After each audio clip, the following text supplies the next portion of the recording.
말씀드린 것처럼 1월 성경 나를 읽다라는 큰 주제를 가지고 하나님 영적인 영혼의 양식인 우리의 삶의 양식인 성경에 대한 우리 말씀을 나누려고 합니다.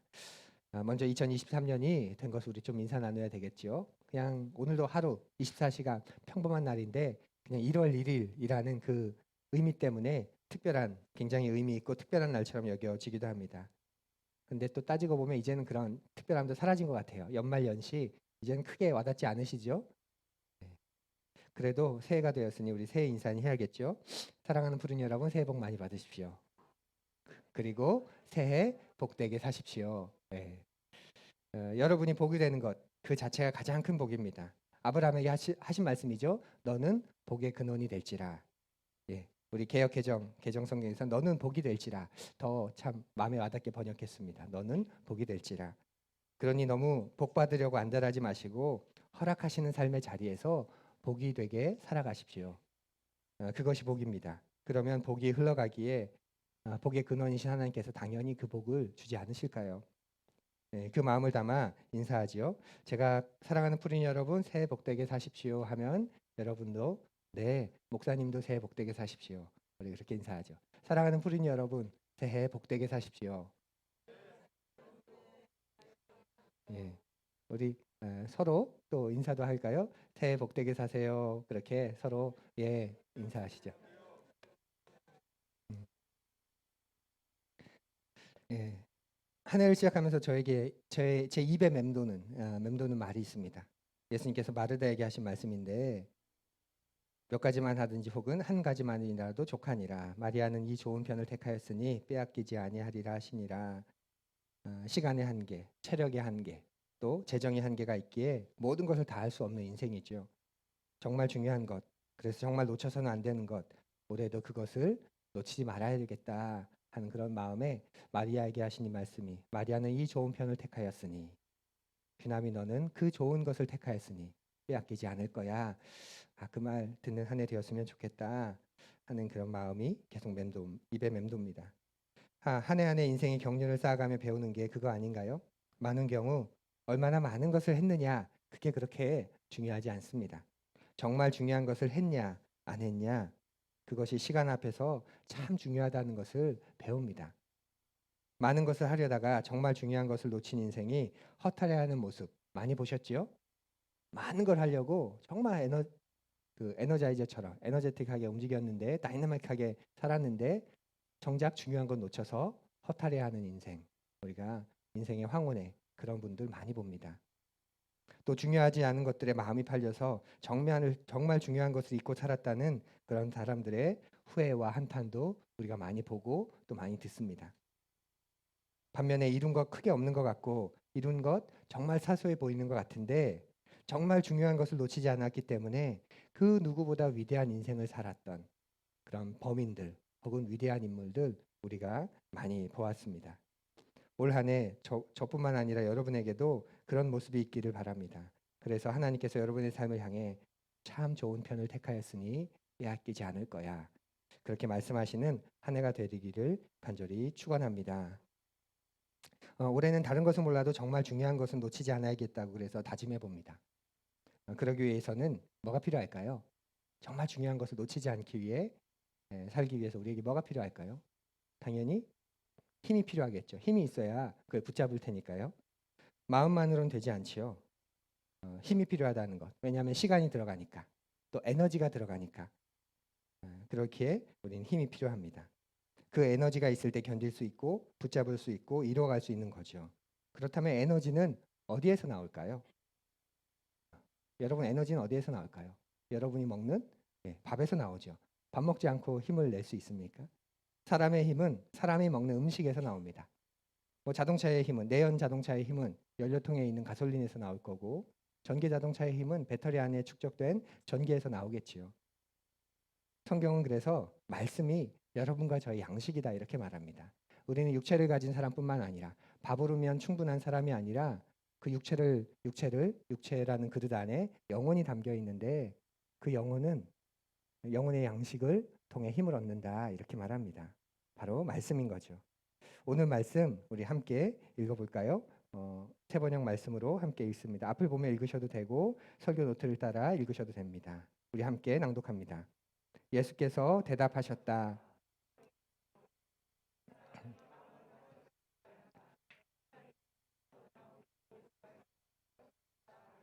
아멘. 유명한 말씀이죠. 성경은 하나님의 말씀은 양식입니다. 우리를 살리는, 우리를 참되게 세워주는. 그래서 성경은 여러분과 저를 살리고 힘나게 하고 성숙하고 성장하게 하는 영의 양식이 됩니다. 그런 까닭에 1월 한 달은 생명의 양식인 성경에 대해서 우리 시리즈 설교를 나눌 것입니다. 말씀 시리즈의 제목은 성경 나를 읽다입니다. 와닿으시나요? 우리는 성경을 읽습니다. 그런데 진짜는 내가 성경을 읽는 그 순간 하나님의 말씀을 통해 나를 읽으시는 거죠. 그리고 내가 그 말씀을 통해 나를 읽게 됩니다. 그러니 성경을 읽는 게 우리에게 도움이 되고 우리에게 힘이 되는 거죠. 살아보니 선택의 문제보다 더 중요한 게 있음을 배웁니다. 유지하는가 못하는가가 더 중요하다는 생각입니다. 우리가 좋은 편을 선택하지요. 정말 중요한 걸 선택합니다. 그런데 선택하면 뭐 하나요? 유지하지 못하는데. 그래서 실패감과 패배감만 쌓여 종국에는 아예 시도를 포기하는 사람들이 얼마나 많은지 모릅니다. 제가 어릴 적의 부자는 많이 가진 사람이었습니다. 소유가 곧 부였습니다. 있어? 부자네. 없어? 가난하네. 우리 집엔 이런 것도 있어. 그런 자랑 많이 했죠. 그러다가 교회 안에 전설처럼 내려오는 유머 있지 않습니까? 주일학교의 두 아이가 우리 집에 이런 것도 있어, 이런 것도 있어 자랑하다가 둘 다 장로 아들들인데 우리 집 냉장고엔 소주도 있어 이렇게까지 했다는. 과거에 죄송합니다. 70년대 유머를 해서. 과거의 부는 소유였습니다. 가진 게 부였죠. 그런데 오늘날의 부자는 어떤 사람입니까? 많이 가진 사람이 부자인가요? 아니지요. 많이 가지면 뭐합니까? 비싸고 고급스러운 것을 사면 뭐합니까? 유지하지 못하는데. 그런 삶을 빗대어서 신조어가 많이 생겨나고 있지 않습니까? 하우스 푸어, 카 푸어. 집은 가졌을지 모르지만 유지하지 못하니까 너무나 힘들게 살고, 좋은 자동차를 사서 가지고 있을지 모르지만 유지하지 못하니까 몰고 다니지도 못하고 그거 갚느라 허덕거리고. 더 이상 소유로 부를 따지는 시대는 아닙니다. 유지할 수 있느냐 없느냐가 훨씬 더 중요한 시대인 거죠. 선택이 아닌 유지가 삶의 더 중요한 기준이 되었습니다. 이런 말씀을 드리는 이유는 새해가 되면 많은 사람들이 좋은 선택, 올해는 꼭 바른 선택, 이것을 하기 위해서 마음을 다짐하고 또 그런 선택을 합니다. 올해는 이렇게 해야지 하고 좋은 선택을 하고 바람직한 선택을 하고 선한 선택을 합니다. 그런데 유지하고 지속하지 못하면 곧 실망하고, 그러다 보니 당장 효과를 주는 엉뚱한 것들을 찾아 다니게 되지요. 그러니 한 해를 관통하는 힘이 우리에게 필요합니다. 한 해 말씀으로 여러분의 양식을 삼고 때에 맞는 힘을 주시는 말씀의 양식으로 성장하고 성숙한 한 해가 될 때 여러분이 선택하신 게 의미가 있어지고 그것이 열매를 맺을 것입니다. 말씀을 시작하면서 퀴즈 하나를 내보지요. 맞춰보십시오. 사람들이 만나면 그 대화 속에서 역사, 우리뿐만 아니라 많은 지성인들, 그리고 역사 속에서 많은 사람들이 만나서 이야기할 때 가장 많이 인용하는 그런 책입니다. 그 사람들의 대화 속에서 가장 많이 회자되는 책입니다. 그런데 실제로는 가장 많이 안 읽은 책 3권이 있습니다. 뭔지 아세요? 한번 말씀해 보시죠. 뭘까요? 그리스도인이 성경을 가장 먼저 너무 당당하게 얘기하시는데, 성경이죠. 가장 많이 팔렸는데 가장 많이 안 읽는 책이라고 하죠.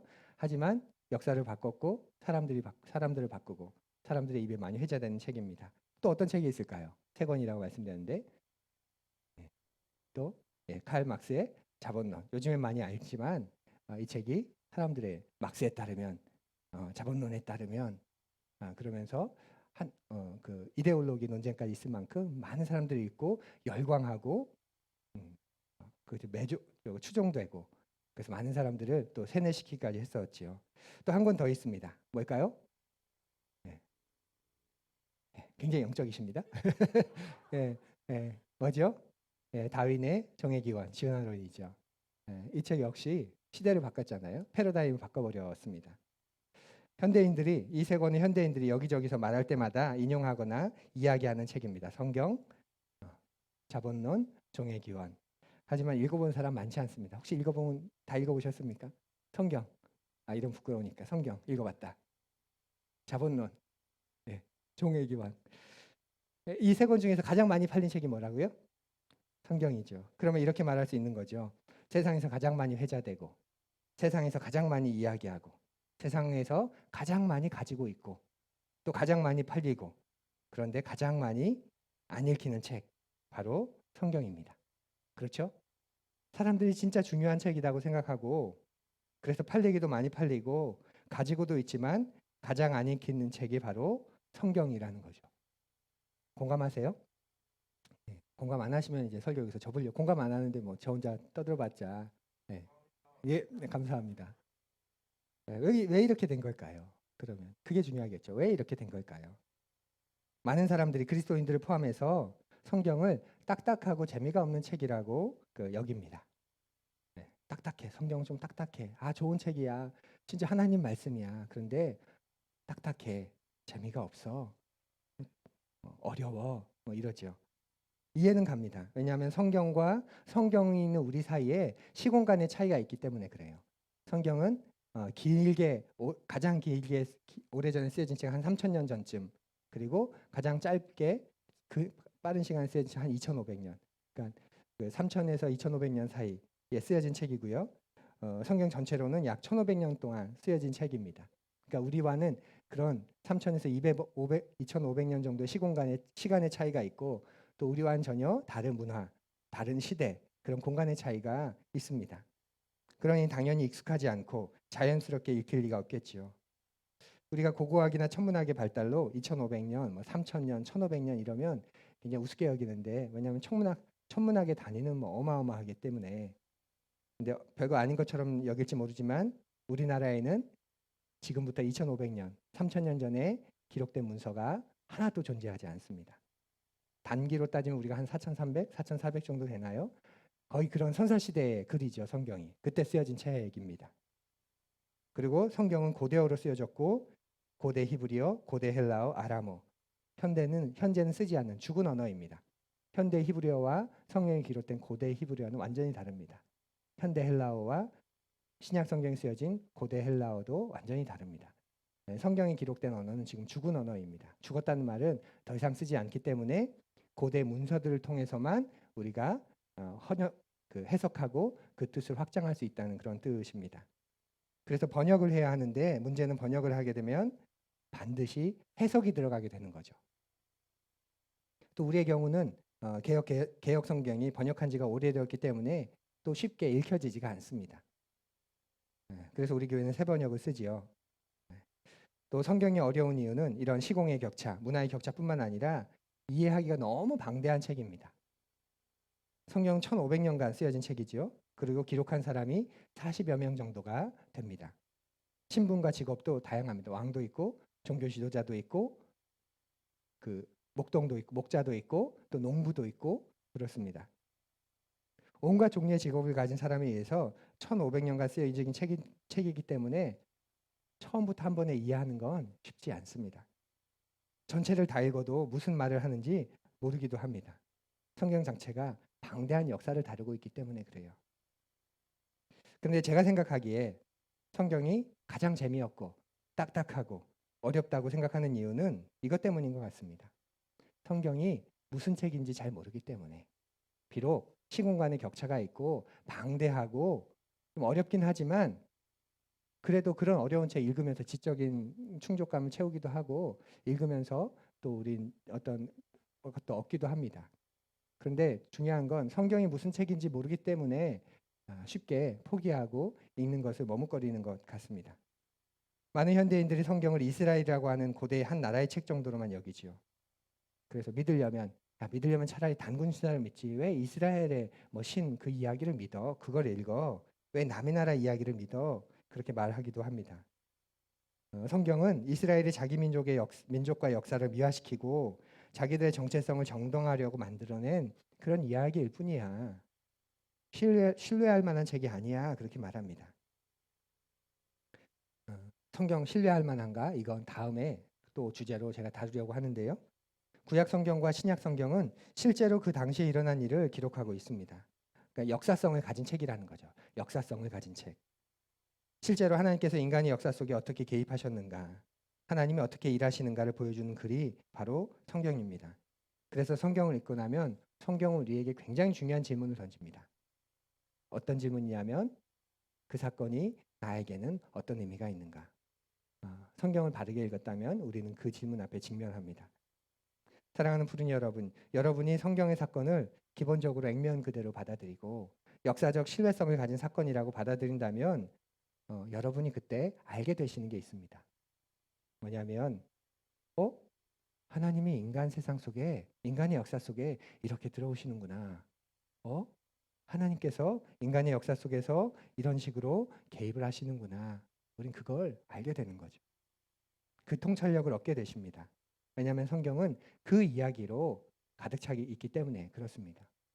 성경은 이스라엘의 역사에 대한 책이 아니라 하나님께서 인간의 역사 속에 어떻게 들어오시는지, 왜 들어오셨는지, 그리고 무엇을 하고 계신지를 가르쳐주는 책입니다.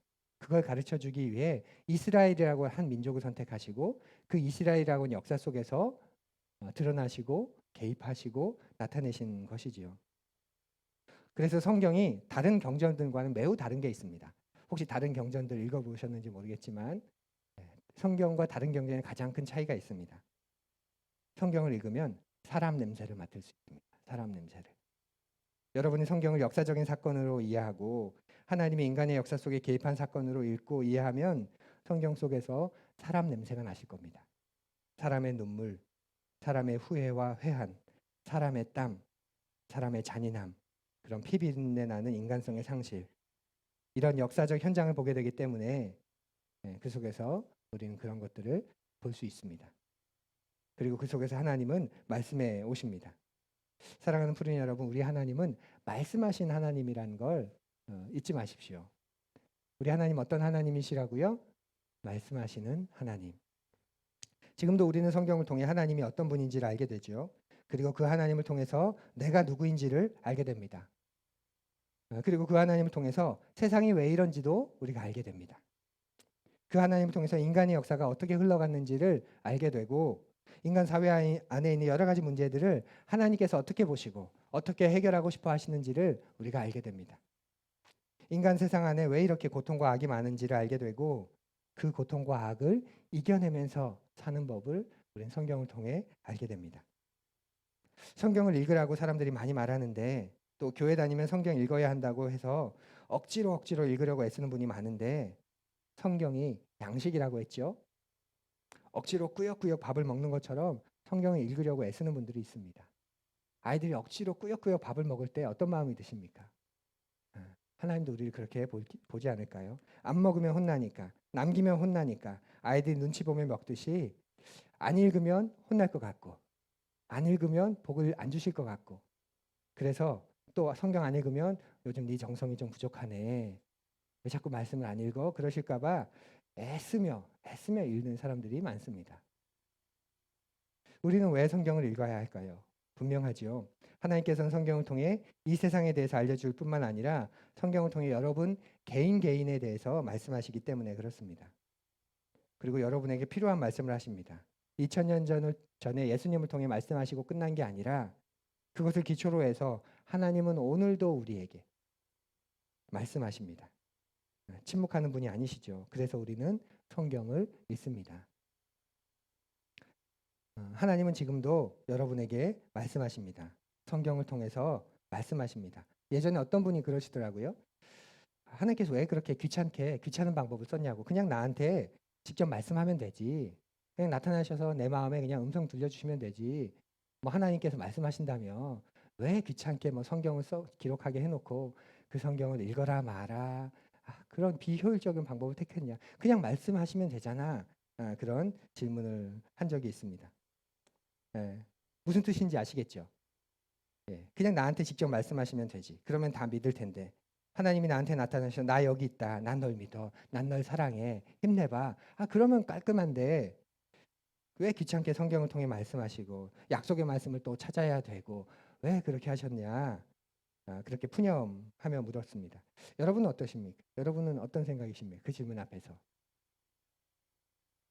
저 같은 평범한 사람도, 여러분 같은 평범한 사람도 아는 이유가 있습니다. 사람은 자기의 영적인 경험을 해석할 수 있는 그런 능력이 없습니다. 기억하십시오. 사람은 자기의 영적인 경험을 해석할 그런 탁월한 능력이 없습니다. 물리학자가 쓴 어려운 책 한 권도 이해가 어려운데 그런 논리로 그런데 논리로 이해할 수 없는 우리를 논리를 넘어서 존재하시는 초이성적인 존재이신 하나님이라는 영적인 존재가 우리에게 나타났을 때 우리는 다 다른 그런 영적인 체험을 할 수밖에 없습니다. 그때 혼란이 생기게 되죠. 다 자기 하나님을 말할 겁니다.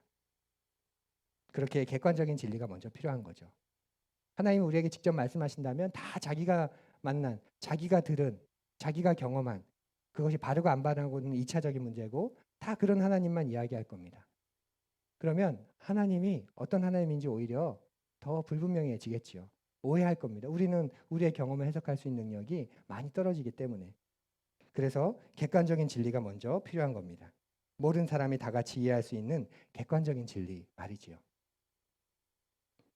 그런데 그 객관적인 진리를 위해 하나님 택하신 방법이 놀랍습니다.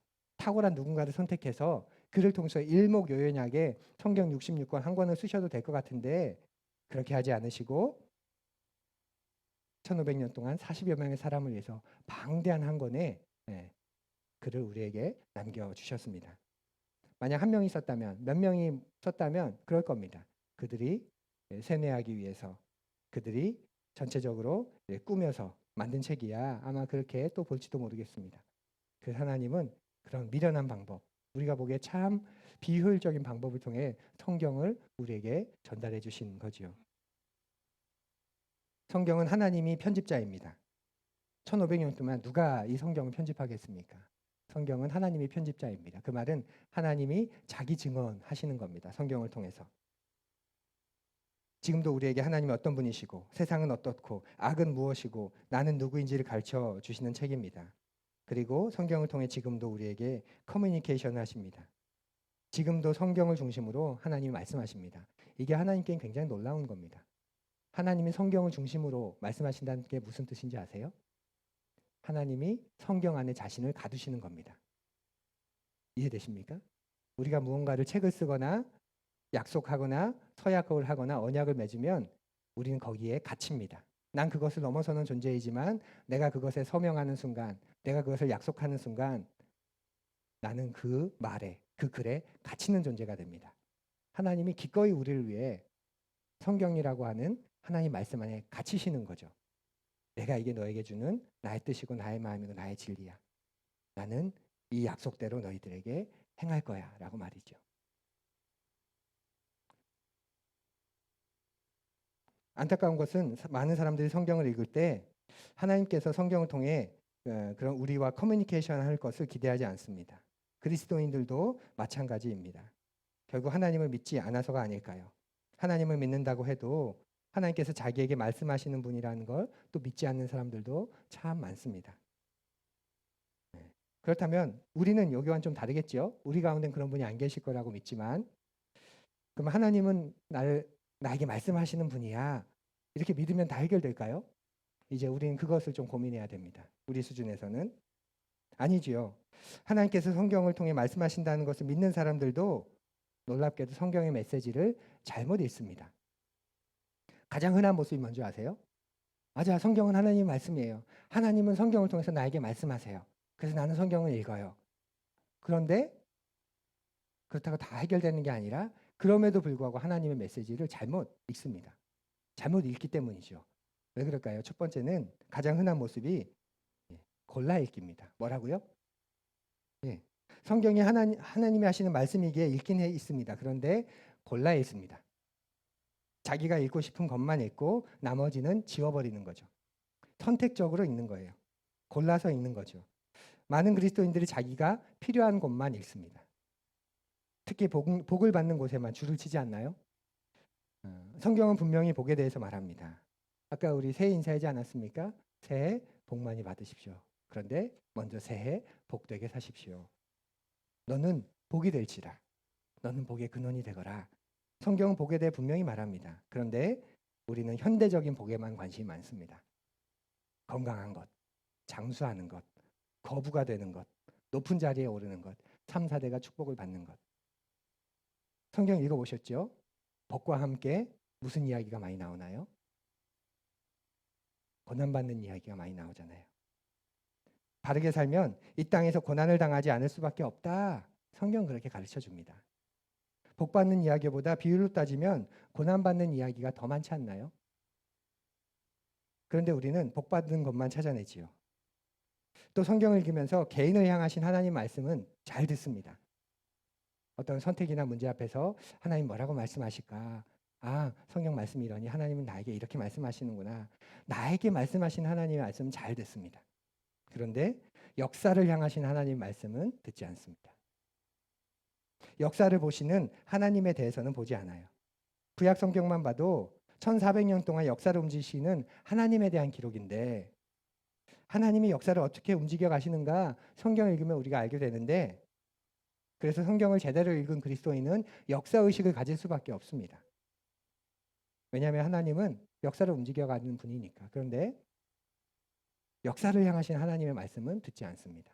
사회를 향하신 하나님 말씀 듣지 않습니다. 그냥 내 가정, 내 개인, 내 마음 그 정도로 말씀하신 하나님으로 굉장히 골라서 축소시켜 버립니다. 우리 교회가 관심 갖는 녹색교회, 녹색 영성, 환경, 생태 이런 것도 윤리가 아닙니다. 결국 역사의식인 거죠. 우리가 다 망가뜨려 버리고 이제 우리 후손에게는 줄 것 없는 이런 역사를 만들어가고 있는 우리가 하나님은 어떻게 우리를 보실까? 그런 역사의식 속에서 우리가 행동하는 운동이지 환경적으로 보호해보자고 윤리적으로 우리가 좀 바르게 살아보자고 그 정도가 아닌 것이죠.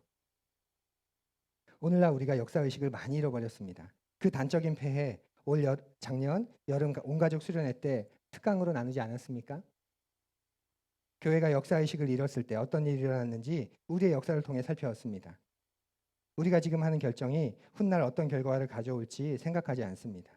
그 시작이 어쩌면 잘못된 성경 읽기 때문입니다. 성경을 읽을 때 개인의 성경으로만 읽는 거죠. 물론 성경에는 개인에게 하시는 말씀이 있습니다. 하지만 성경 전체를 흐르는 것은 역사를 주관하시는 하나님입니다. 구약의 예언서, 역사서 한번 보십시오. 성경을 읽으면 사랑의 이야기만 기억하는데 사랑과 함께 또 반드시 나오는 게 있죠. 뭐죠? 사랑과 정의. 정의가 없는 사랑은 사람을 망가뜨립니다. 우리 자녀 그렇게 키워 한번 보십시오. 사랑만 해보십시오. 자녀가 건강한 자아상을 가지고 바르게 크나 지독하게 망가질 겁니다. 사랑해주면 줄수록. 그런데 엄청난 하나님의 사랑이 우리를 망가뜨리지 않습니다. 왜죠? 하나님의 정의가 있기 때문에 우리는 그 하나님의 정의를 또한 두려워하기 때문에 그렇습니다. 그런데 그분의 사랑은 늘 정의와 함께 하는데 그냥 사랑만 말합니다. 이런 게 골라 읽기입니다. 그래서 성경을 읽는데 이해가는 게 매일 성경을 읽지만 늘 이해하는 게 똑같습니다. 골라 읽기를 하면 성경을 이해하는 게 어렵습니다.